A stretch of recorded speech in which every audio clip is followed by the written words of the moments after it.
You know, if you look at Ezra and Nehemiah, they rebuilt the wall around Israel.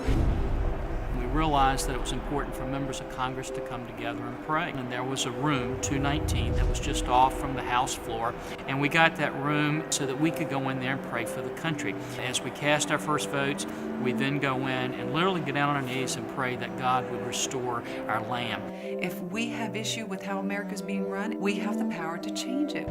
Prayer Caucus has been a great way to bring together members of Congress. We leave political labels at the door. We come together and let's just pray for wisdom. Whether you are the furthest on the right or the furthest on the left, you're all of one size in that room before God. We need to call the nation back to prayer. It's our duty and responsibility to join together and unite. But what we're absolutely united on is the need for us to restore America. In the essentials, unity, and the non-essentials, liberty, and all things, charity. We've got to define what the essentials are that we can coalesce around and to say, you know what? We're going to stand firm with one another in prayer and seeing a deliverance here. These are very difficult times in our country, difficult times in our world. You're not going to find your solutions in man. Even though life may throw us challenges, that we always have to remember that we put our trust in God. If we fail in this country, it is a great danger to the whole world that's seeking to step into the light of freedom. The problems that we have right now are not going to be solved on the floor of the House or the Senate. Each one of us has to do our part to transform and change this culture. I think God is really looking at us and saying, I need you. It's time for us to stand up and say, I'm ready to be those leaders. As we all move together, that we move together in step.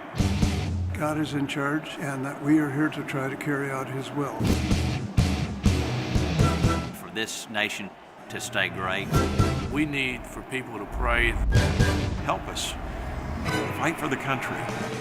And pray for us here in Congress that we will continue to seek God's will. As surely as your prayers are heard, they're felt in Washington, D.C. Silence is consent. This is a wake-up call for us. We need this kind of revival of people turning back to God. It's the only thing that's going to put us back on the right course.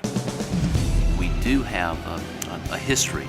Our founding fathers, they pledged their life. To them, that really meant something because they were literally signing their own death warrants. What great cost was paid so that we could have this very precious thing called freedom. We cannot do it on our own strength. We need the supernatural hand of God. God can always take a small group of people committed to Him, and He can change the course of history with them. The true source of power is not found in the halls of Congress or the chambers of the Supreme Court or the West Wing of the White House, but it's found in the power of prayer.